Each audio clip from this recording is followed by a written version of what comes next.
Bonjour et bienvenue à tous sur mon podcast Enfin, je vous dis tout. Je suis Tiffany Blézus, je vais vous donner toutes mes clés pour être bien dans votre tête, dans votre corps et dans votre travail. Bonne écoute!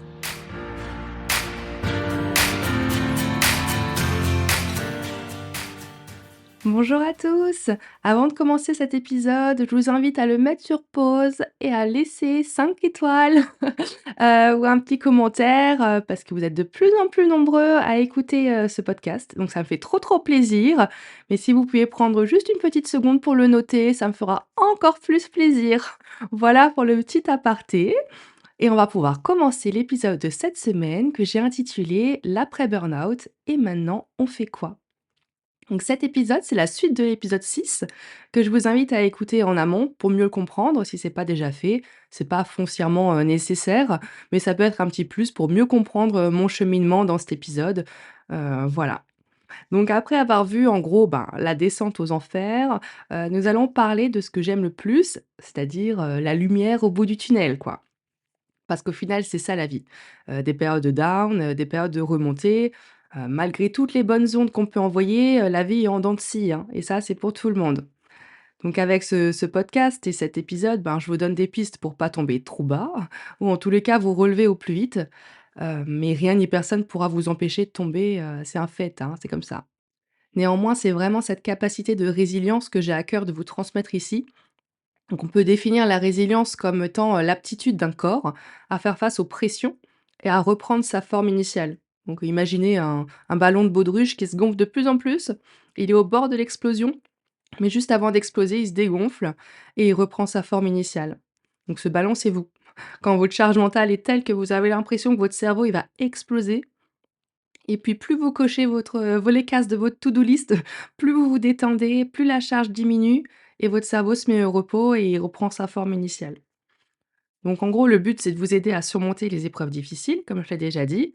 Et à chaque fois que vous allez traverser un nouvel obstacle et le surmonter, vous allez gagner en résilience et en confiance. Et là, à chaque fois, ça va être de plus en plus facile. Avant de passer à mon témoignage d'après burn-out, je vous propose juste de prêter attention aux 7 piliers que je vais vous énoncer. C'est les 7 piliers de la résilience en psychologie positive et à les mettre en pratique dans votre vie, donc pour gagner toujours en résilience, donc cette capacité à surmonter les épreuves de la vie. Donc déjà, premier pilier, je dirais que c'est la confiance en l'avenir et enfin surtout votre optimisme, il doit être, réaliste quoi. On n'est pas dans le monde des bisounours, d'accord? Donc avoir un optimiste, réaliste, atteignable, envisageable quoi. 2e point, accepter que certaines choses ne changeront jamais. Voilà, faut pas vouloir tout révolutionner, changez déjà à votre niveau si vous avez envie de changer et ça ira très bien. Enfin, fixez-vous des objectifs clairs et possibles à atteindre. Donc dès lors que vous rencontrez un problème, pensez à trouver une solution, plutôt que de tourner le problème dans tous les sens. En gros, il faut avoir un focus tout le temps orienté solution. Si on reste bloqué sur des problèmes, on n'y arrive jamais. Ensuite, maîtrisez-vous, donc fixez-vous des sous-objectifs et des limites dans l'atteinte de vos objectifs. Voilà, quand vous avez, un but, même là, si votre but c'est d'aller, de mieux en mieux, dans votre vie et être de plus en plus optimiste, fixez-vous du coup des sous-objectifs, des petits paliers pour y arriver étape par étape, et des limites. Voilà, il faut pouvoir cadrer, toujours avoir ce cadre. Donc ça va être, une cadre, limite, temporelle, pouvoir mesurer. En fait, tout ça, c'est aussi les objectifs SMART que je pourrais vous développer dans un autre épisode. Donc comment on se fixe des objectifs qui soient SMART, donc spécifiques, mesurables, atteignables, réalistes et temporels. Pour pouvoir atteindre les objectifs. Si vous dites juste, je vais être plus heureux», ça veut rien dire. On va pas pouvoir savoir quand, ni comment mesurer ça, ni ça va être combien de fois par semaine, dans quel cadre, où, au travail, dans la vie de tous les jours, enfin, ça veut tout et rien dire, être heureux. Donc en gros, pour être plus résilient et pour affronter et surmonter des obstacles, quand vous avez un obstacle ou un objectif à faire, définissez-le, clairement pour qu'une fois qu'il soit surmonté cet obstacle, vous puissiez vous dire: «Ça y est, c'est fait, je l'ai atteint, je l'ai surmonté. La prochaine fois que cet obstacle ou cet objectif, j'aurai à y faire face, je saurai comment le surmonter exactement parce que je l'aurai déjà fait».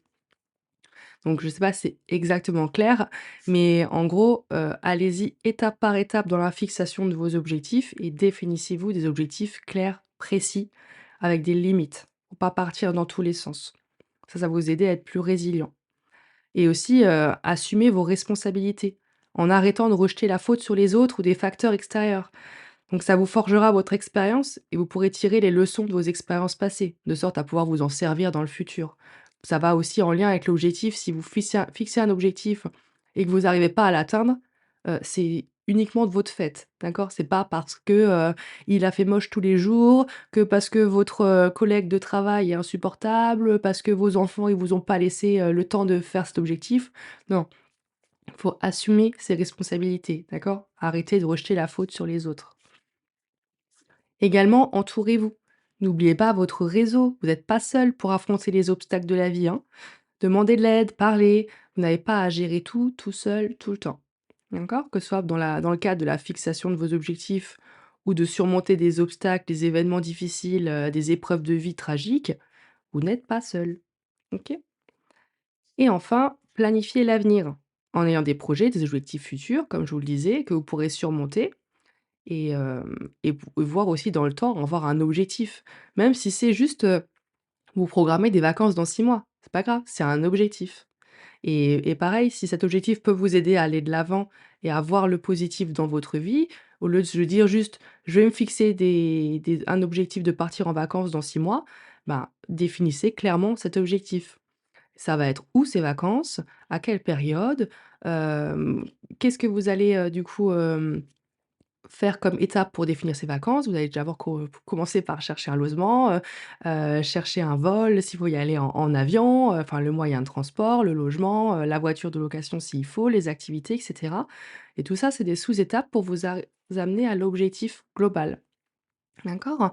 Donc ça, en fait, si pour vous, ça semble déjà être insurmontable d'organiser des vacances parce que vous l'avez jamais fait, ça vous sort de votre zone de confort, et ben, c'est pas grave, vous définissez l'objectif clair, vous créez ces sous-étapes, comme ça, quand vous les checkerez, vous verrez, l'avancée et une fois que vous l'aurez fait et que vous aurez passé de super vacances, vous augmenterez votre capacité de résilience parce que même si là, on ne parle pas d'un événement, difficile, de la vie, à une épreuve tragique, un décès ou quelque chose, on parle juste de vacances, mais la prochaine fois que vous aurez à en organiser, ce sera plus facile parce que vous l'aurez déjà fait une fois.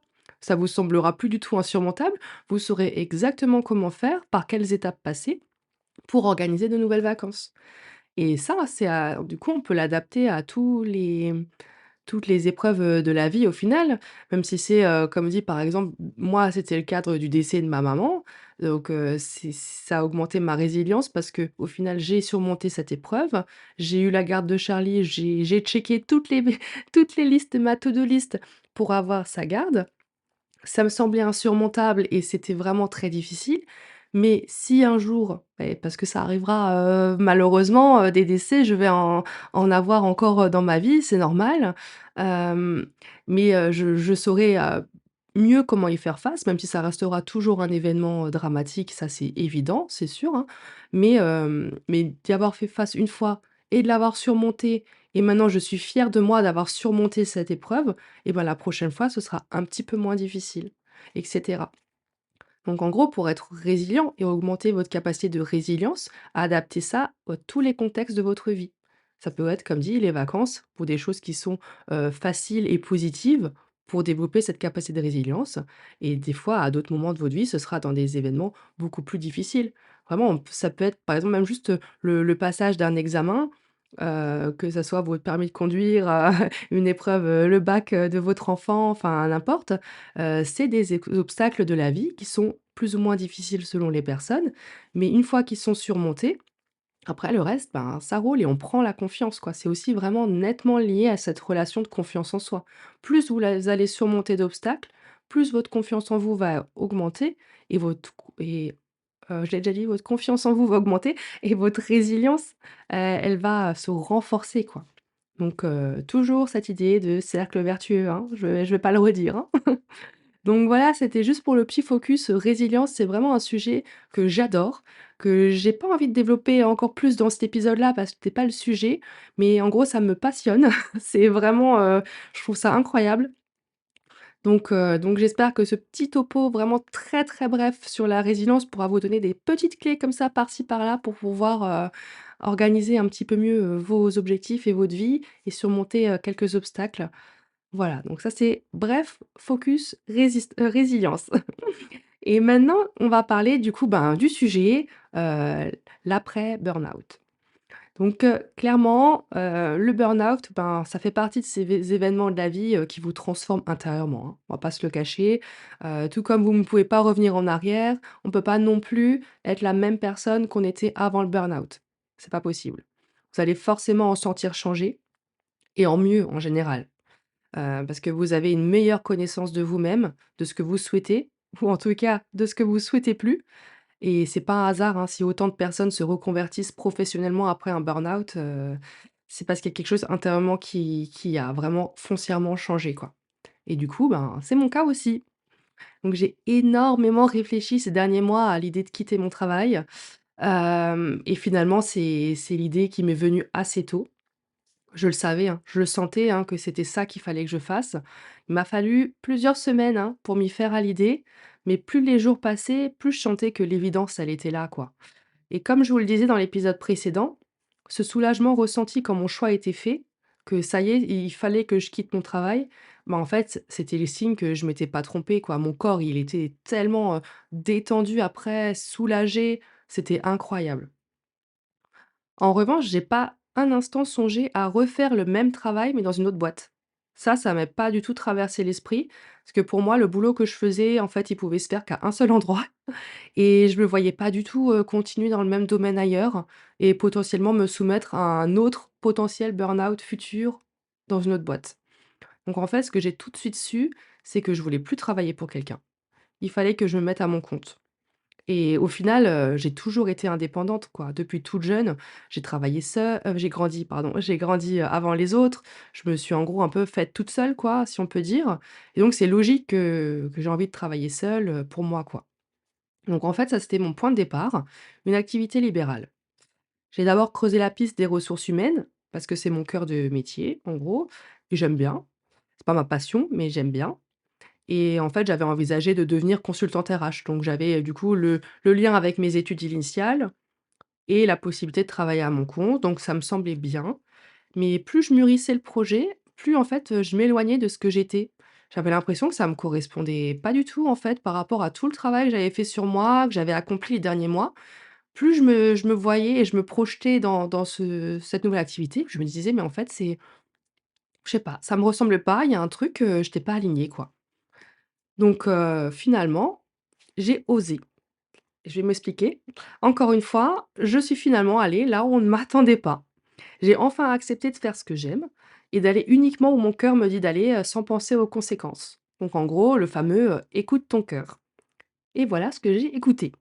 Donc on va passer à l'autre partie, donc ma reconversion professionnelle. Donc on en vient à mon nouveau projet professionnel. Ce projet, il est encore en train de mûrir, hein, à l'heure où j'enregistre ce podcast, donc il sera susceptible d'avoir des petites modifications. Mais en gros, je vous ai concocté un intitulé à rallonge, attention, c'est juste pour que vous ayez une idée plus précise de ce que je souhaite faire. Donc mon projet, c'est de devenir sophrologue, spécialisée en psychologie positive et accompagnement du deuil. Voilà! Voilà mon projet! Donc si vous avez écouté les précédents épisodes ou si vous me connaissez déjà, bah, normalement, ça devrait pas trop vous choquer. Parce que c'est finalement l'aboutissement de tout ce que je veux faire, aider les autres à aller mieux dans leur vie et surmonter les épreuves difficiles. Donc déjà la sophrologie, ben, c'est pour moi, clairement indispensable parce que je connais cette discipline depuis un moment maintenant et au vu de tous les bienfaits qu'elle m'a déjà procurés, j'ai besoin d'apprendre toutes les techniques pour pouvoir moi aussi aider les autres. Donc, pour rappel, la sophrologie, c'est une discipline qui allie des techniques de respiration, de relaxation et de visualisation, pour faire simple, hein. Donc je me suis inscrite à l'IFS, en fait, c'est l'Institut français de sophrologie, pour une formation de 6 mois qui va débuter mi-avril. Donc j'ai trop, trop hâte. Donc ça, c'est pour la partie, sophrologie. Ensuite, la partie psychologie positive, en gros, ben, ça, c'est moi, quoi.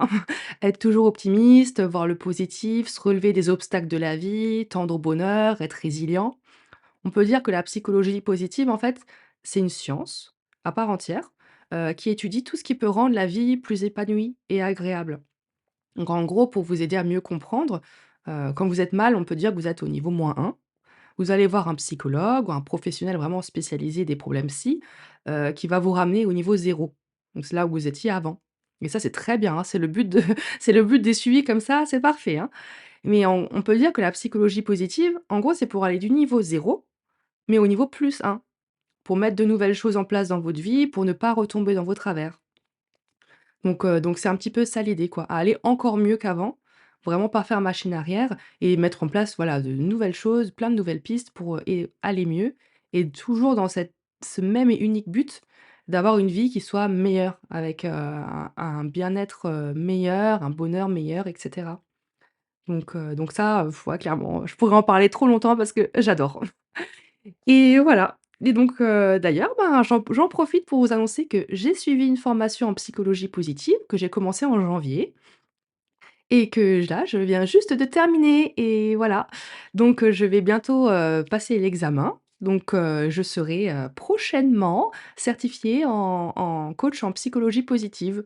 Donc ça, c'est trop cool. Donc à l'heure où j'enregistre le podcast, comme dit, j'ai pas encore, fait la fin, mais, je suis en voie de terminer ça. Donc ça fait plusieurs mois que je me forme dessus et clairement, j'aime trop, trop, trop. Ça a aussi contribué vraiment à que mon burn-out, je puisse le surmonter, voilà. Ça m'a donné tellement de nouvelles choses et de nouvelles clés. Il faut que je partage ça au plus grand nombre, c'est sûr, hein. Je peux pas garder ça pour moi. Donc voilà, il y aura sophrologie, donc que je vais commencer en avril, psychologie positive là que je vais, terminer et dans un second temps, j'aimerais suivre une formation en accompagnement du deuil. Donc, car ça aussi, ben, c'est moi, quoi. Je peux pas garder tout ce que je sais à ce sujet pour moi, faut que je partage et surtout il faut que je me forme parce que, hem, comme j'ai moi-même été confrontée à ce cas-là, ben, je sais exactement, l'accompagnement pour les personnes en deuil, c'est pas le même que pour quelqu'un qui manque juste de confiance en soi, qui est juste stressé ou ça n'a rien à voir, c'est vraiment autre chose et j'ai besoin d'apprendre, voilà, comment on accompagne ces personnes-là. Pour vraiment, avoir les bons mots, vraiment les techniques de communication surtout et là, il me faut une formation, c'est sûr, donc j'en ai déjà repéré. Je sais dans quelle direction aller, mais je ferai ça une fois que j'aurai un petit peu terminé mes autres trucs, mais j'ai vraiment envie de faire ça.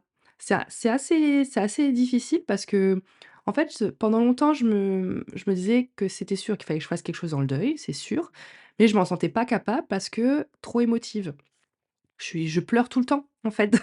Je pleure, mais depuis que je suis petite, mes parents, ils me disaient toujours, même quand tu étais bébé, il y avait un bébé qui pleurait à côté, tu très bien et pourtant tu te mettais à pleurer juste parce que l'autre, il pleurait et en fait, ça, c'est ça, c'est encore aujourd'hui, c'est vrai. Je vois quelqu'un qui pleure, que ce soit en vrai, à la télé, de pleurer de rire, de tristesse, je pleure avec, mais c'est indéniable, en fait. Je peux pas faire autrement. Et donc je me suis dit: «Mais c'est pas possible, je peux pas accompagner des gens, si en fait, moi qui suis censée aider les gens, je me mets à pleurer quoi, c'est pas possible».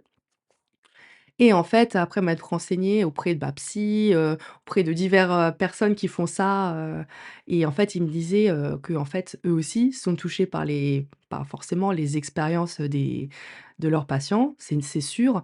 Mais quand on est dans ce rôle finalement, on met la casquette, de je sais pas comment on peut l'appeler, de coach ou, de consultant, enfin voilà, on a une casquette, spéciale, voilà, de professionnel et du coup, ben, les émotions, elles sont un peu gérées différemment et on arrive à les surmonter, quoi. Et justement, grâce à ces formations-là, notamment, je sais, dans l'accompagnement du deuil, pour m'être vachement renseignée auprès d'associations et tout ça, on est bien charcuté au début de la formation, hein, pour être sûr que notre deuil à nous est bien fait et qu'on est bien capable d'accompagner des gens, sinon la formation, elle est pas, on l'a pas, quoi. C'est pour ça qu'il faut aussi faire très attention quand vous regardez, des formations, parce qu'il en existe tellement qui sont en ligne ou dans des organismes de formation, que ça soit vraiment sérieux quoi, ce que vous choisissez. Là, en l'occurrence, c'est une association à Paris, hein, qui fait ça, qui est très très connue, en présentiel, tout ça, qui vous charcute vraiment à mort, surtout pour être sûr que vous ayez, voilà, les nerfs solides, donc si je sais que si j'arrive à faire cette formation et que je suis certifiée au bout, voilà, j'aurai, toutes les clés en main pour aider moi aussi des personnes en deuil et ça clairement ça fera sens. C'est sûr, ça ça donnera le sens que j'attendais à dans ma vie, depuis longtemps, quoi. Donc voilà, vous l'aurez compris, les maîtres mots de ma nouvelle activité, ce sera l'aide et le partage. C'est une mission qui fait tellement sens et qui me paraît tellement naturelle maintenant, mais en fait, je m'empêchais de voir ça avant. J'ai toujours dit à mon mari, qu'il fallait que je fasse quelque chose qui ait du sens, même si c'était dans un cadre associatif en parallèle de mon travail, mais j'étais trop bridée. En fait, j'avais l'impression que j'avais pas le temps, que je pourrais pas, je manquais de confiance. Je me disais: «Mais enfin, il y avait trop de barrières, en fait. Mais maintenant que en fait, j'ai, heu, j'ai cassé toutes mes barrières et mes croyances limitantes, en fait, elles ont sauté. J'ai l'impression que je peux faire tout ce que je veux. Je me sens libre de mener la vie que je souhaite et ça me procure tellement de joie, vous imaginez même pas, je suis vraiment enthousiaste, mais et ouais, enfin, vraiment l'après burn-out pour moi, c'est une renaissance, quoi. Je vois vraiment ça comme l'occasion pour moi de donner un nouveau sens à ma vie. Sans ce burn-out, je sais pas quand la prise de conscience, elle aurait eu lieu, ni même si elle aurait eu lieu, même si enfin foncièrement, je me voilais pas la face non plus, je savais que j'étais pas vraiment au bon endroit avant. Mais ouais, tant qu'on n'est pas confronté vraiment à un événement hyper, dramatique, moi voilà, je tête dans le guidon, j'ai pas pris de recul et voilà, on peut avec des si, on peut refaire le monde, hein, donc je regrette pas. Je regrette pas d'avoir eu ces comportements-là, c'est sûr, mais en tout cas, là, je me sens épanouie, pleine d'énergie, j'ai envie de croquer la vie à pleines dents et ça se ressent tellement sur mon entourage. C'est que le début de mon projet et pourtant je suis sûre qu'il va fonctionner. Je sais pas, je sais pas, genre je peux pas en être sûre à 1000 mais j'y crois et je sais en fait que je me donnerai les moyens pour que ça fonctionne parce que clairement ce projet c'est moi, c'est ma personnalité, ça reflète ce que je suis donc je vais tout donner et j'ai pas besoin de jouer un jeu. J'ai pas besoin d'être dans le rôle de quelqu'un, dans le rôle d'une consultante RH, par exemple, comme je voulais être dans mon premier projet, pardon. Là, c'est juste, moi, c'est Tiffany Bézus, je suis comme ça et je veux transmettre ce que je suis à d'autres avec des clés en plus et des formations bien sûr pour, voilà, pas faire n'importe quoi parce que dans ce genre de métier, enfin, vous vous doutez bien, il y a un peu de tout, hein, surtout sur internet, il y en a énormément des professionnels comme ça. On sait pas vraiment ce qui se cache derrière des fois, comme formation, comme cursus, comme parcours. C'est un petit peu le fouillis. Moi, j'ai vraiment besoin que voilà, d'avoir toutes les clés en main, pas faire n'importe quoi, parce que en face de moi, j'aurai des gens, des vrais gens et on peut pas dire ce qu'on veut et tout ce qu'on veut aux gens, parce que, c'est trop précieux. Même dans ce podcast, voilà, il y a des choses qui peuvent être interprétées de différentes manières. Voilà, faut toujours faire attention. Mais surtout là, en suivi, si, voilà, je suis amenée à être, voilà, confronté à des personnes qui ont des parcours de vie difficiles, il y a des manières de communiquer avec elles. Chaque personne est unique. Il faut adapter, le discours à chacun, adapter le parcours, les exercices et tout le travail, à chacun. C'est aussi ça qui me plaît énormément. Hem et voilà, donc il faut vraiment que je me forme. Donc du coup, tout ça, tout ce projet, il sera vraiment abouti du coup en fin d'année parce que ma formation de sophrologue, voilà, aura termine le 29 octobre. Donc après, il faut encore le temps de passer l'examen. Donc celui-là, je pense que j'arriverai à avoir une date, en novembre-décembre, je pense, mais voilà, c'est une grosse année 2024 qui s'annonce pour moi et qui me met dans une joie.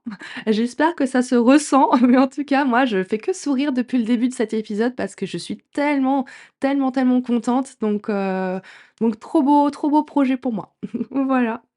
Et comme dit, même de toute façon, même si ça venait à pas fonctionner, imaginons que voilà, le projet il tombe à l'eau, ça fonctionne pas, j'ai pas de clients, enfin, on peut tout imaginer, ça fonctionne pas. Ben, au pire, c'est pas dramatique parce que bien sûr que je serai très triste, mais je sais que je saurai m'en relever et faire autre chose, j'en suis convaincue et surtout, ça m'aura procuré une tellement un tellement grand bonheur, en fait, de réaliser ce projet, de mettre en place tout ça, que je pourrais pas regretter.